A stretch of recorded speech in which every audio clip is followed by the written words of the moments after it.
Assalamualaikum warahmatullahi wabarakatuh. Perkenalkan, nama saya Seirani Guntari dari kelas E5 dengan nomor NPM 101200760.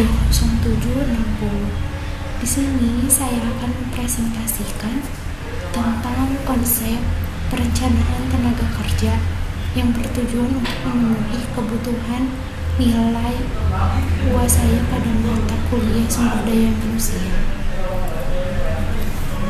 Yang pertama, saya akan menjelaskan tentang konsep perencanaan tenaga kerja. Yang pertama adalah latar belakang, hakikat dan makna, faktor-faktor yang mempengaruhi, dan yang terakhir ada tujuan, fungsi, dan prinsip. Yang pertama adalah latar belakang. Perencanaan sumber daya manusia merupakan suatu kebutuhan pokok dalam setiap organisasi atau perusahaan yang ditangani oleh suatu unit khusus yang dipimpin oleh orang yang memiliki keahlian di bidangnya. Oleh karena itu, jika sebuah organisasi atau perusahaan mengharapkan terus eksis dan berkembang, mengalami kemajuan dan perbaikan secara berkelanjutan, yaitu harus memiliki kepedulian yang tinggi sesuai dengan kebutuhan sumber daya manusianya melalui sebuah perencanaan yang komprehensif dan sistematis serta dinamis. Yang kedua, saya akan menjelaskan mengenai hakikat perencanaan sumber daya manusia.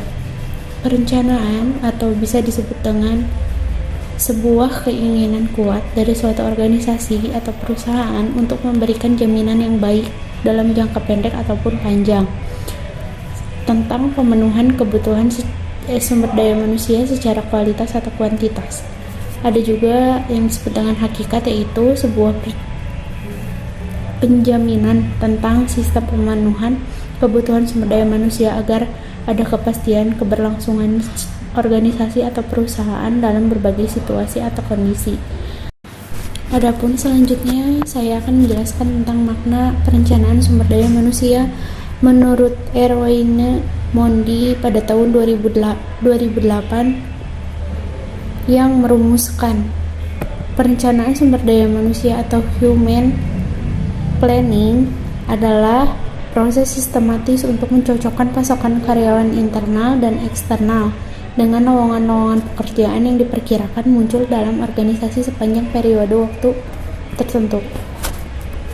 Selanjutnya ada menurut A. Anwar Prabu Mangkunegara pada tahun 2014 merumuskan bahwa perencanaan sumber daya manusia atau perencanaan tenaga kerja dapat diartikan sebagai suatu proses menentukan kebutuhan akan tenaga kerja berdasarkan peramalan, pengembangan, pengimplementasian, dan pengendalian kebutuhan tersebut yang berintegrasi dengan perencanaan organisasi agar tercipta jumlah pegawai, penempatan, dan manfaat secara ekonomis.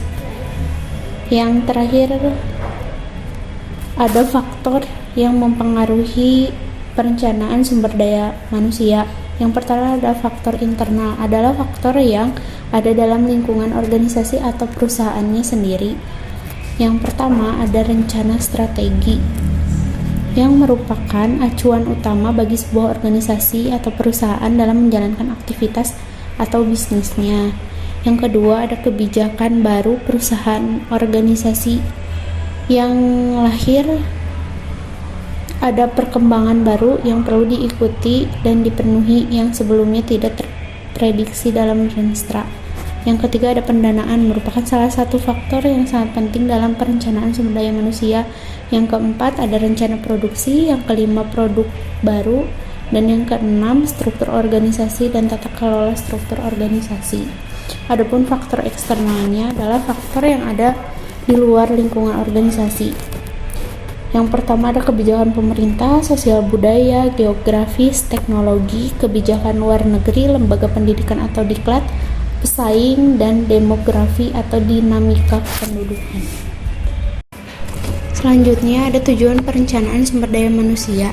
Secara umum, perencanaan sumber daya manusia bertujuan untuk mempertemukan ketersediaan tenaga kerja dengan kebutuhan pegawai pada suatu organisasi atau perusahaan, baik secara kualitas maupun kuantitas, untuk suatu periode tertentu dalam upaya menghindari krisis kebutuhan tenaga kerja yang diperlukan, ataupun secara detail tujuan perencanaan sumber daya manusia yaitu terprediksinya permintaan masa depan perusahaan atau organisasi terhadap kebutuhan tenaga kerja. Yang kedua, diperoleh kepastian pasokan suplai tenaga kerja untuk jangka pendek ataupun jangka panjang secara berkelanjutan. Yang terakhir, ada diperolehnya estimasi kebutuhan dana dan fasilitas lain yang diperlukan agar pegawai mencapai tingkat produksi yang optimal. Yang terakhir, saya akan menjelaskan tentang fungsi perencanaan dan prinsip perencanaan.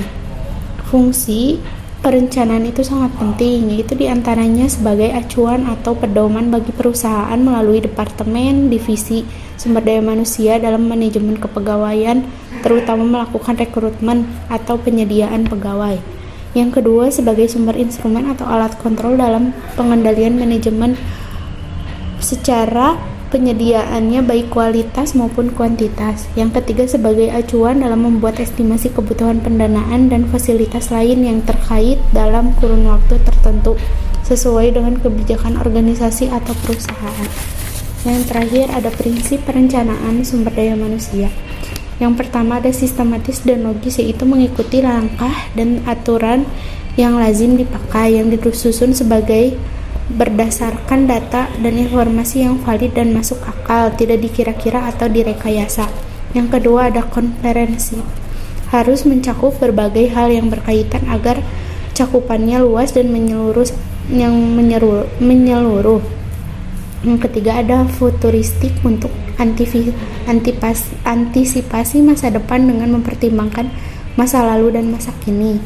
Yang keempat, ada dinamis, perencanaan sumber daya manusia harus memiliki ketentuan yang tinggi agar mudah beradaptasi dalam penyesuaiannya dan perubahannya tuntunan perusahaannya. Yang terakhir, ada efektif dan efisien. Sesuai dengan prinsip ekonomi dan perencanaan sumber daya manusia harus efektif dan efisien, atau harus dapat mencapai sasaran dan tujuan yang mendukung perusahaan. Cukup sekian dari saya. Wabillahi taufiq wal hidayah. Wassalamualaikum warahmatullahi wabarakatuh.